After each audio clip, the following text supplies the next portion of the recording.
भारतीय सेना ने किया अमेरिका जैसा ऑपरेशन, हिल गई दुनिया, ट्रंप की उड़ी नींद। पूरी दुनिया आज अमेरिका के एक ऑपरेशन को देखकर शोर मचा रही है। कहा जा रहा है, वाह भाई वाह, ट्रंप ने तो एक देश के राष्ट्रपति को उसके बेडरूम से उठवा लिया। राष्ट्रपति और उसकी पत्नी जिंदा पकड़कर ले आए और अमेरिका फिर से खुद को दुनिया का दारोगा साबित करने में जुट गया। लेकिन सवाल यह है, क्या वाकई अमेरिका ने कुछ नया किया है, या फिर दुनिया को याद ही नहीं है कि भारत क्या कर चुका है? अमेरिका की फितरत क्या है? विध्वंस, झूठ, फॉल्स फ्लैग। कभी कहेगा न्यूक्लियर है, कभी कहेगा ड्रग कार्टेल है, कभी कहेगा आतंकवाद फैला रहा है, और फिर बम बरसा देगा, शहर तबाह कर देगा, देश जला देगा, और बाद में कहेगा हमने दुनिया को बचाया। आज वेनेजुएला में वही हुआ।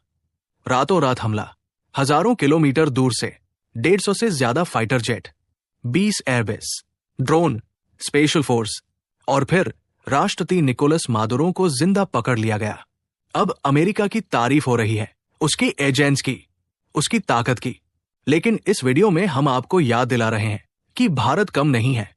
भारत इससे पहले ये कर चुका है, और कहीं ज्यादा साफ तरीके से कर चुका है। साल था 1988, जब हिंद महासागर में एक छोटा सा देश मालदीव अचानक तख्तापलट की आग में जल उठा। विद्रोही, भाड़े के लड़ाके राष्ट्रपति को मारने वाले थे। देश हाथ से निकलने वाला था। तभी मालदीव के राष्ट्रपति ने भारत को फोन किया, मदद मांगी, और भारत ने जवाब दिया। कोई बयान नहीं, कोई प्रेस कॉन्फ्रेंस नहीं, कोई दिखावा नहीं, सीधे एक्शन। IL-70-76 विमान, भारतीय पैराट्रूपर्स, हजारों किलोमीटर की उड़ान, रात के अंधेरे में सीधे मालदीव की जमीन पर उतरना, और कुछ ही घंटों में विद्रोह खत्म, राष्ट्रपति सुरक्षित, सरकार बहाल। इस ऑपरेशन का नाम था ऑपरेशन कैक्टस। कोई राष्ट्रपति अगवा नहीं, कोई सत्ता कब्जा नहीं, कोई तेल नहीं, कोई लालच नहीं, सिर्फ दोस्ती, सिर्फ स्थिरता, सिर्फ जिम्मेदारी। यही फर्क है भारत और अमेरिका में। अमेरिका कहता है हम तानाशाह हटाते हैं, लेकिन असल में वो देश तोड़ता है, तेल लूटता है, अराजकता फैलाता है।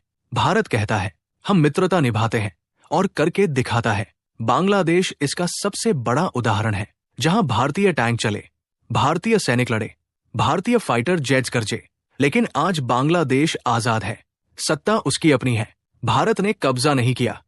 अगर भारत चाहता तो नॉर्थ ईस्ट की स्ट्रेटेजिक मजबूरी का बहाना बनाकर पूरा देश कंट्रोल कर सकता था, लेकिन भारत ऐसा नहीं करता।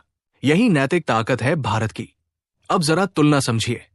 ऑपरेशन कैक्टस, आमंत्रण पर, कम सैनिक, कम हथियार, न्यूनतम हिस्सा, पूर्ण सफलता, दुनिया की सराहना।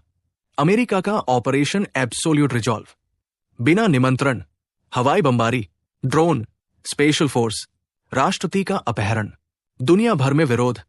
रूस, चीन, Iran, Cuba, Brazil, Africa, Latin America, सब अमेरिका के खिलाफ। क्यों? क्योंकि ये सीधा इन्वेजन है, संप्रभुता पर हमला है। और भारत को धन्यवाद मिले, सम्मान मिला, विश्वास मिला। आज भी जब संकट आता है तो छोटे देश भारत की तरफ देखते हैं, अमेरिका की तरफ नहीं।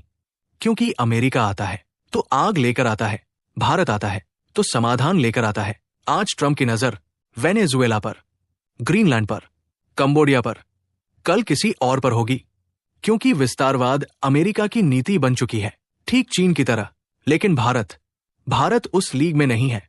भारत स्थिरता चाहता है, शांति चाहता है, और जरूरत पड़े तो बिना शोर किए काम भी कर देता है। यही वजह है कि भारत ने ऑपरेशन कैक्टस किया और दुनिया को हिला दिया। आज अमेरिका जो दिखा रहा है, भारत वो 37 साल पहले कर चुका है। फर्क बस इतना है, अमेरिका ने बंदूक दिखाई, भारत ने भरोसा, और यही भरोसा है और यही है भारत की असली ताकत। अगर आपको ये सच्चाई पसंद आई तो इस वीडियो को शेयर जरूर कीजिए। जय हिंद।